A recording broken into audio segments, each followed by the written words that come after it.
Alors le sujet de la qualité de l'air et des transports et de la mobilité font partie des actions thématiques que porte l'agence depuis sa création, en l'occurrence pour la qualité de l'air. Et donc au sein de la direction Ville et Territoires Durables, nous avons deux services, le service transport et mobilité et le service qualité de l'air qui mobilisent l'intégralité des dispositifs que met l'agence en œuvre, des dispositifs d'expertise, d'acquisition de connaissances pour préparer l'avenir, via des appels à projets recherche, via des avis.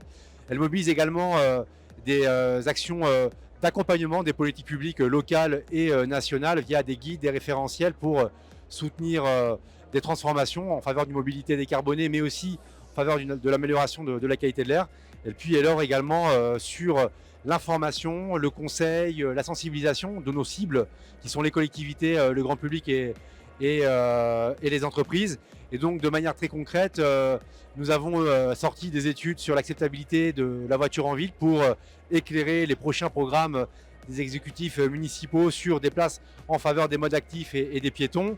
Et sur la qualité de l'air, nous avons un appel à projet, l'appel à projet ACTER, qui prépare les collectivités à la nouvelle directive européenne de la qualité de l'air ambiant, qui vise un abaissement des seuils d'émissions, des concentrations de pollution dans la qualité de l'air ambiant.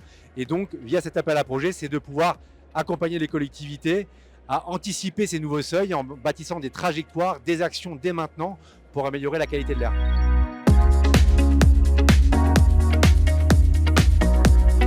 Le CEREMA, attributaire de l'astreinte décidée par le Conseil d'État, a monté un programme qualité de l'air avec tout d'abord 3 grands principes d'action. Le premier, c'est de se concentrer sur ce qui constitue le domaine de compétence et même d'excellence du CEREMA, à savoir les mobilités, et de laisser à d'autres plus légitimes traiter les questions relatives à l'industrie, à l'agriculture, au chauffage des bâtiments, par exemple. En parlant des autres, le deuxième grand principe, c'est de faire les choses en partenariat. Et beaucoup d'actions sont menées, sinon en commun, au moins en concertation avec l'ADEME, avec le réseau Atmo des ASCA, avec les collectivités, bien évidemment, l'État, ministère, des GEC, des GITM et le réseau des DREAL. Et puis bien sûr, les collectivités, c'est aussi à travers l'Alliance des collectivités pour la qualité de l'air. Et le troisième principe, c'est évidemment de consacrer toutes ces sommes à des actions directement utiles pour la qualité de l'air ou indirectement très liées pour nous, c'est-à-dire notamment la mesure des trafics qui constitue une variable essentielle. Et l'autre chose, c'est aussi d'agir dans trois grands objectifs qui constituent d'ailleurs les missions fondamentales du CEREMA. C'est approfondir les connaissances, accompagner les territoires et diffuser les savoirs, ce qui se fait au travers de publications, de webinaires, de conférences techniques territoriales dans les régions. Alors les moyens, ce sont d'abord des moyens humains. 3 types de moyens humains, là encore, déjà mobiliser l'expertise existante au CEREMA, et elle est importante, mais comme un programme aussi conséquent, aussi ambitieux ne pouvait pas être géré en s'ajoutant au plan de charge, il y a des renforts, et ces renforts, c'est notamment des recrutements de CDD, des personnes qualifiées et bien encadrées par les équipes qui viennent les aider sur ce programme qualité de l'air temporairement. Et puis la troisième source, ce sont des externalisations, c'est-à-dire que nous finançons des prestations faites par d'autres, ou nous les subventionnons dans certains cas. Et dernière chose, peut-être le programme d'études.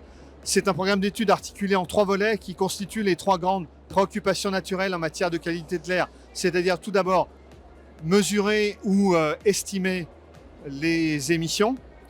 Deuxièmement, évaluer les impacts qu'ont ces émissions. Et puis donc troisièmement, apporter les solutions pour traiter ces impacts.